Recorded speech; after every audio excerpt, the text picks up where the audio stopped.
పులివెందుల శాసనసభ్యుడు వైఎస్ జగన్మోహన్ రెడ్డి గారు ఈరోజు విజయవాడ జిల్లా జైలుకి వచ్చి జిల్లా జైలు బయట ఒక అద్భుతమైన కామెడీ షోని పండించాడు. అసలు జైలుకి ఎందుకు వచ్చాడే పెద్ద మనిషి అంటే, జైల్లో ఆయన మిత్రుడు ఉన్నాడు వల్లభనేని వంశీ, కిడ్నాపర్ని పరామర్శించేదానికి ఈరోజు పులివెందుల శాసనసభ్యుడు బెంగళూరు నుంచి నేరుగా విజయవాడకు వచ్చి విజయవాడ జిల్లా జైలుకి వచ్చి జైల్లో ఉన్న వంశీని పరామర్శించాడు. వంశీని పరామర్శించిన తర్వాత బయటకు వచ్చిన ఇదే జగన్మోహన్ రెడ్డి, ఇది చాలా కుట్రకోణం, వంశీ అరెస్టు చాలా బాధాకరం, కుట్రతోటి ఈ కూటమి ప్రభుత్వం వంశీని అరెస్ట్ చేసింది, చంద్రబాబు నాయుడు టార్గెట్ గా పెట్టుకున్నాడు వంశీని, నారా లోకేష్ టార్గెట్ గా పెట్టుకున్నాడు వంశీని, వంశీ అరెస్టు వెనుక చాలా కుట్రకోణం ఉంది, కావాల్సిన వంశీని అరెస్ట్ చేశారు, వంశీ ఎదుగుదలని చంద్రబాబు నాయుడు లోకేష్ తట్టుకోలేకపోతున్నారు కాబట్టి వంశీని అరెస్టు చేయించారని ఎంత అద్భుతమైన చెత్త కామెడీ పండించాడంటే ఆయన జగన్మోహన్ రెడ్డి. వంశీ ఎదుగుదలని తట్టుకోలేకంట. ఏముంది ఎదుగుదల వాడి దగ్గర? కిడ్నాపులు చేయడం ఎదుగుదల చేయటమా? పార్టీ ఆఫీసులు ధ్వంసం చేయడం, పార్టీ ఆఫీసులు తగలబెట్టడం, పార్టీ ఆఫీసులు పగలగొట్టడం, అడ్డొచ్చిన మనుషులు తలకాయలు పగలగొట్టించడం, బెదిరింపులు చేయడం, దోచుకోవటం, దాచుకోవటం, అవినీతి చేయడం, అక్రమాలు చేయడం, కబ్జాలు చేయడం, కూనీలు చేయడం, ఇదే మంచి. దీన్ని చూసి తట్టుకోలేక వంశీ ఎదుగుదలను తొక్కేసేదానికి ఈరోజు చంద్రబాబు నాయుడు గారు, లోకేష్ గారు వంశీని జైల్లో వేయించారని ఈ పెద్ద మనిషి చెప్తున్నాడు. 16 నెలలు జైలు జీవితం గడిపాడు అవినీతి కేసుల్లో. అవినీతి తిమింగలం ఈ జగన్మోహన్ రెడ్డి. ఈ తిమింగలం వచ్చి, ఈ సుద్దపోస కబుర్లు చెప్తున్నాడు బయట. చాలా పెద్ద కుట్ర కోణం. ఎవరిని వదలను, సప్త సముద్రాలు దాటినా సరే మళ్ళీ పట్టుకొస్తా, వచ్చేది మేమే. యాడికి వచ్చేది నువ్వు? యాడికి వస్తావు జగన్మోహన్ రెడ్డి? నువ్వు ఒక అవకాశం వచ్చావు, ఆంధ్రప్రదేశ్ రాష్ట్రానికి అడిగెట్టావు, ఆంధ్రప్రదేశ్ రాష్ట్రాన్ని సర్వనాశనం చేశావు. ఎంతో అద్భుతంగా ఉండాల్సిన ఆంధ్రప్రదేశ్ రాష్ట్రం, కలకలలాడుతూ ఉండాల్సిన ఆంధ్రప్రదేశ్ రాష్ట్రానికి కల లేకుండా చేసావు. నిజంగా శ్మశాన వాటిగా మార్చావు కదా. సరిపోలేదా? ఇక సిగ్గులేని మాటలు మాట్లాడుతున్నావు. వచ్చేది మేమే, నీ అంత చూస్తామంటే ఎవరిని బెదిరిస్తున్నావు? అంత చూస్తావా? సప్త సముద్రాలు దాటినా సరే లాక్కొస్తావా? రిటైర్మెంట్ అయిపోయినా సరే లాక్కొస్తావా? ఎంతమందిని లాక్కొస్తావు? ఏం జగన్మోహన్ రెడ్డి, ఎంతమందిని లాక్కొస్తావు? 2019 నుంచి 2024 వరకు నువ్వు ముఖ్యమంత్రిగా ఉన్న తరుణంలో నువ్వు చేసిన పరిపాలన ఏంటి?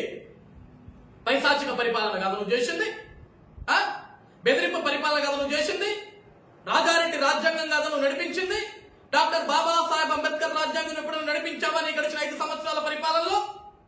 ప్రశ్నిస్తే తప్పు, పోరాడితే తప్పు, ఎదిరించి నిలబడితే తప్పు.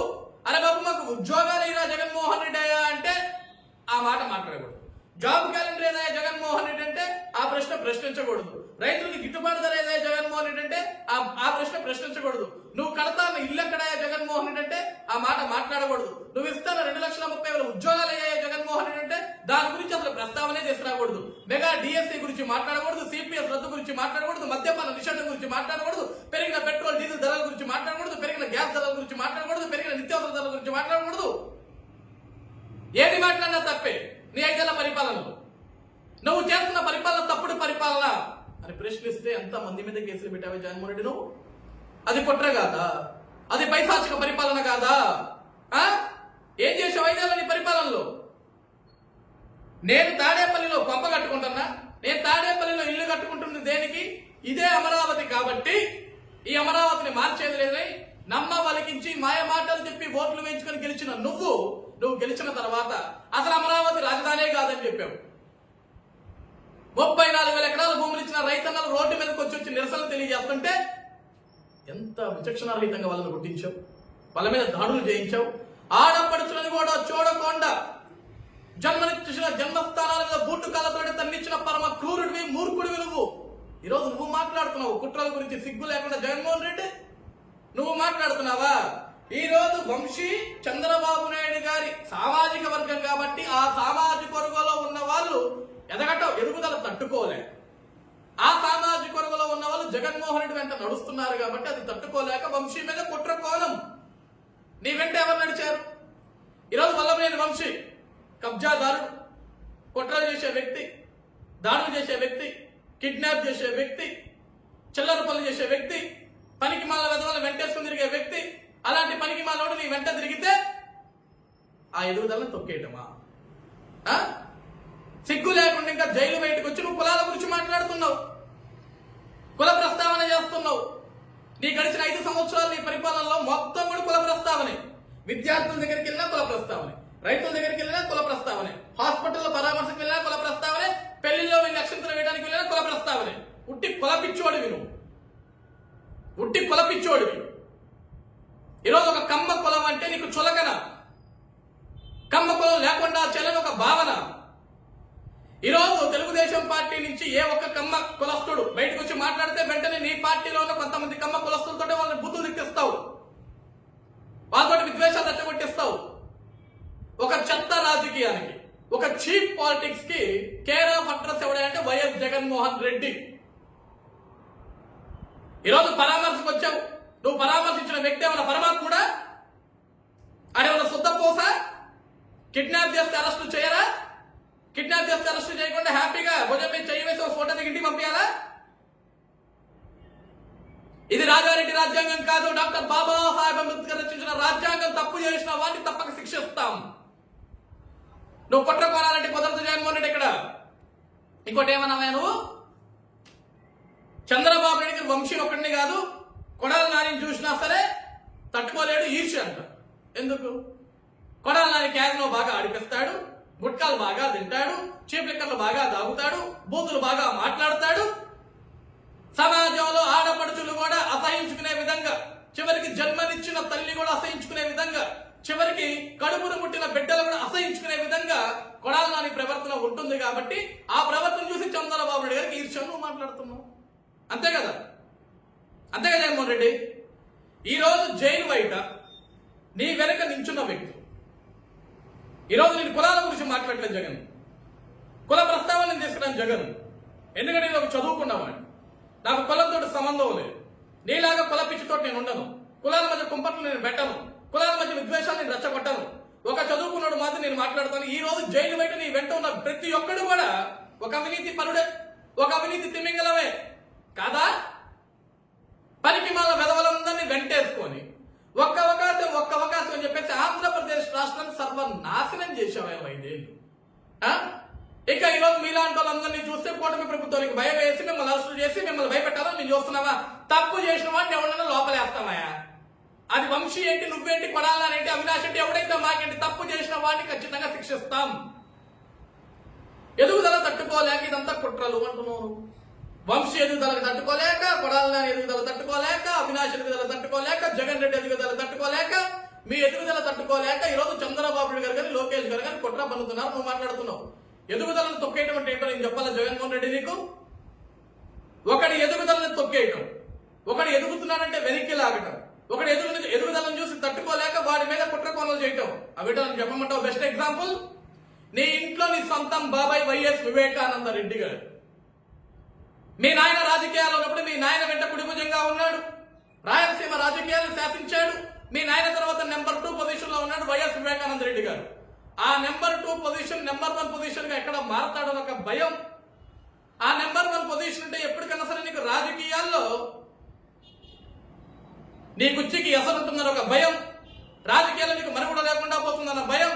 కాబట్టి ఆ నెంబర్ 2 ఉన్న పొజిషన్ నెంబర్ 1 పొజిషన్ లోకి రాకుండా చేయాలని వైఎస్ వివేకానంద రెడ్డి గారిని అతి హీనాతిహీనంగా, అతి దారుణాతి దారంగా, అతి కీరాతి క్రీడంగా గొడ్డలతోటి ప్రీ ప్లాన్డ్ గా పక్కా ప్లాన్ వేసి పక్కా స్కెచ్ చేసి సొంతం బాబాయిని చంపించావు నువ్వు. దాన్ని ఒక ఎదుగుదలను తొక్కించడం, ఒక ఎదుగుదలను తొక్కేయడం అంటే దాన్ని అంటారు జగన్మోహన్ రెడ్డి. ఇలాంటి పనికి మాల వెధవలు, కిడ్నాప్లు చేసే వెధవలు, చీప్ లిక్కర్లు తాగే వెధవలు, క్యాజ్లో నడిపించుకునే వెధవలు, గుట్కాలు తిని బూతులు మాట్లాడే వెధవలు, అటువంటి వాళ్ళ గురించి పట్టించుకునే పరిస్థితి తెలుగుదేశం పార్టీకో లేకుంటే చంద్రబాబు నాయుడు గారికో లోకేష్ గారికో లేదు. పనికి మాల వెధవలందరినీ వెంటేసుకుని తిరిగేది నువ్వు. ఎదుగుదల గురించి నువ్వు మాట్లాడుతున్నావు. ఇంకా సిగ్గులేకుండా సొంతం బాబాయిని ముఖ్యమంత్రి పేటం కోసం చంపించావు. అంత క్రూరుడు. ఎదుగుదల గురించి నువ్వు మాట్లాడుతున్నావా? లక్షల కోట్ల రూపాయలు అవినీతి చేసిన విషయంలో నువ్వు జైలుకు పోతే నీ పార్టీని కాపాడటానికి, నీ పార్టీ మనుగడను కాపాడటానికి, నీ పరువు నిలబెట్టడానికి, నీ కుటుంబ పరువు నిలబెట్టడానికి ఆ రోజు నీ తల్లి, నీ చెల్లి ఇద్దరు కూడా రోడ్డు మీదకి వచ్చి ప్రజల మధ్య కన్నీరు పెట్టి కనపడ్డ ప్రతి ఒక్క కాళ్ళు మొక్కి ఒక్క అవకాశం జగన్కి ఇవ్వండి, మళ్ళీ రాజశేఖర రెడ్డి పరిపాలన చూస్తారు మీరు. రాజన్న బిడ్డ రాజన్న పరిపాలన మీరు చూస్తారు. ఒక్క అవకాశం నా బిడ్డకి ఇవ్వండి, ఒక్క అవకాశం నా అన్నకి ఇవ్వండి అని రోడ్డున వీధిన తిరిగి కన్నీరు పెట్టి కాళ్ళు మెక్కితే ఆ రోజు ప్రజలు నమ్మి నీకు ఓట్లు వేసి నీకు 151 స్థానాలు ఇస్తే 151 స్థానాలు తీసుకున్న నువ్వు ముఖ్యమంత్రి పీట ఎక్కిన తర్వాత నీ కుక్క బుద్ధి చూపించి, నీ సైకో బుద్ధి చూపించి కన్న తల్లిని వెడబెట్టుకుని బయటికి నెట్టావు. నీకు అండగా నిచ్చిన నీ చెల్లని ఎడంకాల తొడతని బయటికి నెట్టావు. పదవులు ఇవ్వాల్సి వచ్చిందో అన్న భయం, ఆస్తుల వాటా ఇవ్వాల్సి వచ్చిందో అన్న భయం, ఎక్కడ రాజకీయానికి అడ్డు నిలబడతారన్న భయం, ఎక్కడ రాజకీయాలు మళ్ళీ నెంబర్ 2 స్థానం నెంబర్ 1 స్థానం అడుగుతారన్న భయం. ఎందుకంటే రాజశేఖర రెడ్డి 2 బిడ్డలు రాజకీయ పరంగా ముందుకు వస్తే తట్టుకోలేవు. నువ్వు నీ చెల్లి రాజకీయాలు ఎదుగుతుంది అంటే నువ్వు తట్టుకోలేవు. నీ కన్న తల్లి ఎక్కడ నీ చెల్లిని వెంటేసుకుని వస్తుందని భయం నీకు. ఎందుకంటే నువ్వు జైల్లో ఉన్నప్పుడు నీ చెల్లెలు పాదయాత్రకు వచ్చిన ఆదరణ చూసి నీకు భయం అప్పుడే మొదలైంది. వాడుకున్నా వదిలేసావు. ఏ ఎదుగుదల గురించి నువ్వు మాట్లాడుతున్నావు, ఏ ఎదుగుదల తొక్కటాల గురించి నువ్వు మాట్లాడుతున్నావు. నీ సొంతం చెల్లెలు నువ్వు దొక్కలేదా నీకు అడ్డు వస్తుందని చెప్పేసి ఈరోజు నువ్వు మాట్లాడుతున్నావా? ఇంకా ఏంటి ఈరోజు వల్లభనేని వంశీ, కొడాలి నాని, అవినాష్, XYZ ఇంకా ఎవడన్నా కానివ్వండి, వీళ్ళందరినీ తెలుగుదేశం పార్టీ వాళ్ళు తొక్కాలా? ఒక సామాజిక వర్గం వీళ్ళందరినీ తొక్కాలా? అసలు ఈ కొడాలి నాని ఒక పరికిమాలోడిని, ఒక కమ్మ సామాజిక వర్గంలో పుట్టినవాడిగా చెప్తున్నాను. కమ్మాలందరూ చెప్పు తీసుకొట్టేదానికి సిద్ధంగా ఉన్నారు. ఎక్కడ కనపడితే అక్కడ అంత పరికిమాలోడు వాడు. వాడి పరికిమాలోడు నువ్వే మార్చేశావు ఇంకా కంప్లీట్ గా. ఆ నీ దగ్గరకు వచ్చిన తర్వాత వీధి కుక్క కంటే, పిచ్చి కుక్క కంటే, ఓర కుక్క కంటే హెనగా తయారైన వాడు. అటువంటి ఒక పనికిమాలినోడిని వాడిని కమ్మ పొలం కింద ఒక బ్రాండ్ వేసి కమ్మోళ్ళు ఎదుగుదలని చంద్రబాబు తట్టుకోలేకపోతున్నాడు, వంశీ లాంటి ఎదుగుదలని తట్టుకోలేకపోతున్నాడు, కొడాలని లాంటి ఎదుగుదలని తట్టుకోలేకపోతున్నాడు. అంటే ఏంట్రా వీళ్ళు ఎదిగిందంటే ఏముండదు, బుడిద ఏముండదు, ఎదగడానికి వెళ్ళదు. ఈరోజు ఒక పనికిమాల మాటలు చెప్తున్నావు, నువ్వు జైలు బయటకు వచ్చి ఇంకా సిగ్గు లేకుండా. ఏం జగన్, ఎవరిని భయపెడతావా నువ్వు? వస్తాం, 7 సముద్రాలు దాటినా సరే లాక్కొస్తాం. ఎంతమందిని లాక్కొస్తాం? మమ్మల్ని లాక్కరామంటావా? 5 ఏళ్ళు నువ్వు చేసిన అరాచక పరిపాలనని మమ్మల్ని లాక్కరామంటావా? మేము లాక్కరావటం మొదలు పెడితే, జగన్ గుర్తుపెట్టుకో, మేము లాక్కరావటం మొదలు పెడితే నీ పార్టీ జెండా మోయాలంటే భయపడిపోతారు. గుర్తుపెట్టుకో, నీ పార్టీ జెండా మోయాలంటే గజ గజ గజ వణికిపోతారు. గుర్తుపెట్టుకో. ఎవరిని మీద ఇస్తావా నువ్వు?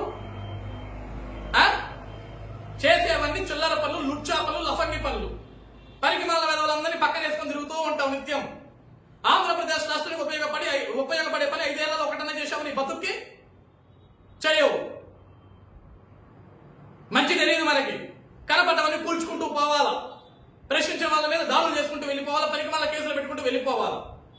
ఈరోజు వంశీ మీద జరిగింది కొట్రే అని నువ్వు మాట్లాడితే, వంశీ మీద పెట్టిన కేసు అక్రమమైన కేసు అని నువ్వు మాట్లాడితే, ఆ రోజు అచ్చెన్నాయుడు గారి మీద పెట్టిన కేసు అది కుట్ర కాదా? దేవినేని ఉమామేశ్వర గారి మీద పెట్టిన కేసు అది కుట్ర కాదా? కొల్లు రవీంద్ర గారి మీద పెట్టిన కేసు అది కుట్ర కాదా? అయ్యన్న పాత్రుడి గారి మీద పెట్టిన కేసు అది కుట్ర కాదా? బుచ్చయ్య చౌదరి గారి మీద పెట్టిన కేసు అది కుట్ర కాదా? చింతమనేని ప్రభాకర్ గారి మీద పెట్టిన కేసు అది కుట్ర కాదా? ఈ రోజు మాకు రాష్ట్ర రాజధాని అమరావతి కావాలని వేలాది మంది రైతులు రోడ్డు మీదకి వచ్చి పోరాడితే ఆ రైతుల మీద SC, ST అట్రాసిటీ కేసులు పెట్టి వాళ్ళని జైలుకి పంపించావే అది కుట్ర కాదా? ఏ తప్పు చేయకపోయినా సరే చంద్రబాబు నాయుడు గారిని లేకుండా చేయాలని చెప్పేసి తప్పుడు కేసులు పెట్టించి అర్ధరాత్రి అరెస్టు చేయించి 53 రోజులు జైల్లో కూర్చోబెట్టావే అది కుట్ర కోణం కాదా? ఏ కుట్రల గురించి నువ్వు మాట్లాడుతున్నావు? ఏ కుట్ర కోణం అరెస్టుల గురించి నువ్వు మాట్లాడుతున్నావు? జగన్, 5 ఏళ్ళ నువ్వు చేసిన పాపాత్మల పనులు, నువ్వు చేసిన తప్పుడు పనులను ప్రశ్నించే ప్రతి ఒక్కరిని నువ్వు కటకటాల వెనక దోశావు.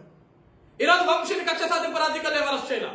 ఒక కిడ్నాప్ విషయంలో ఎవరినైతే వంశీ కిడ్నాప్ చేశాడో ఆ బాధితుడు, ఆ కుటుంబ సభ్యులు మా బిడ్డని కిడ్నాప్ చేశారు, మా ఇంటిని కిడ్నాప్ చేశారు, వంశీ కిడ్నాప్ చేశాడని చెప్తేనే కదా నిజ నిజాలు తేల్చి విచారించి హైదరాబాద్ లో పడుకున్న వంశీని పోలీసులు లేపుకొచ్చి తీసుకొచ్చి ఉన్నత న్యాయస్థానం ముందు జడ్జి గారి ముందు నించోబెట్టి జైలుకి పంపించారు. ఇది జరిగిన వాస్తవం ప్రజలందరికీ తెలుసు. ఈరోజు నువ్వు వచ్చి వాడెవడో పక్కన 4 పేపర్లు ఇవ్వగానే number 1, number 2, number 3, number 4, number 5 paper లేకుండా ఒక్క ముక్క మాట్లాడటం చేత కాదు నీకు. ఎవడైనా స్క్రిప్ట్ ఇస్తేనే మాట్లాడుతావు, స్క్రిప్ట్ లేకపోతే కనీసం ఒక్క పదం పలకడం చేత కాదు నీకు. చివరికి ఈ రోజు ఒకరిని జైల్లో ఉంటే వాడిని పరామర్శించడానికి వచ్చిన నువ్వు బయటకు వచ్చి ఏం మాట్లాడాలో తెలియదు నీకు. ఇంకొకటి స్క్రిప్ట్ రాసివ్వకపోతే, ఇదే స్క్రిప్ట్ ఇదే పేపర్ లేకపోతే జైలు నుంచి బయటకు వచ్చి నేరుగా కార్యకి ఇంటికి పోతావు తప్ప నువ్వు కనీసం మీడియా అడిగే ప్రశ్నకు ఒక్కదానికి నువ్వు సమాధానం చెప్పలేవని నీ వల్ల కాదు.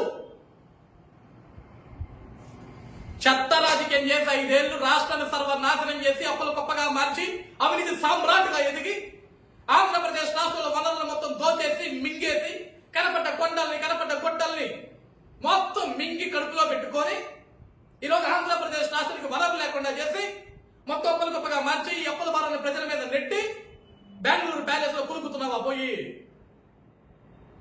తాడేపల్లిలో కూడా ఉన్నట్ల, అమరావతిలో ఉండట్ల, ఆంధ్రప్రదేశ్ రాష్ట్రంలో ఉండట్ల, ఓడిపోయిన దగ్గర నుంచి బెంగళూరులో కూర్చుంటున్నావు పోయి.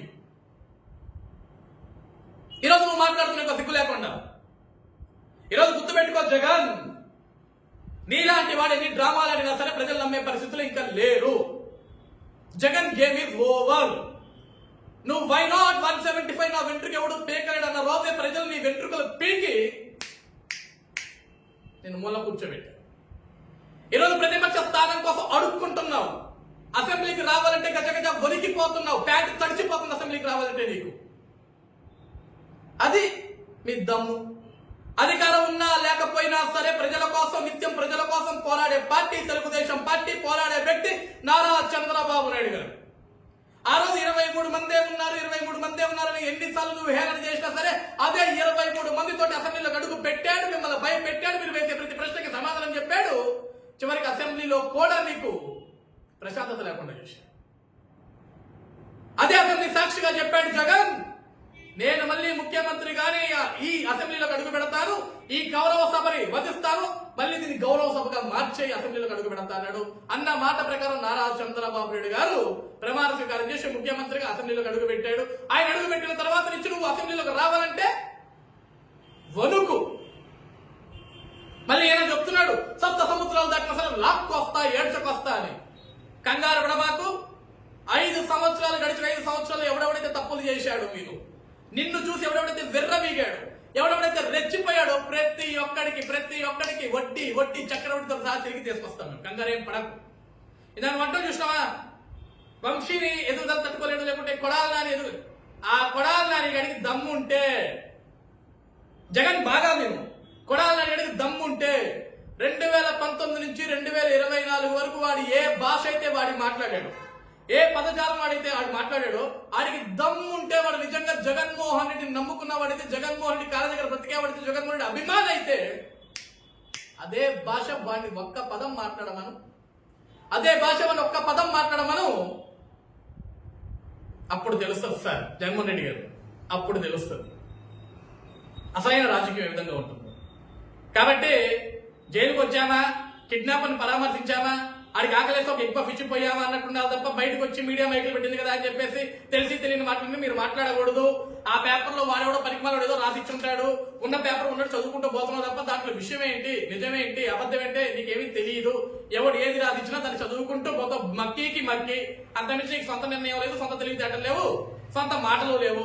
కాబట్టి ఏ బెంగళూరు నుంచి అయితే వచ్చావు మళ్ళీ అదే బెంగళూరు పో, హ్యాపీగా ప్యాలెస్ లో పడుకో, 4 ఎగ్ పఫ్ఫులు తిను, పొద్దునికి సాయంత్రం దాకా పబ్జీ గేమ్ ఆడుకుని ప్రశాంతంగా నిద్రవు.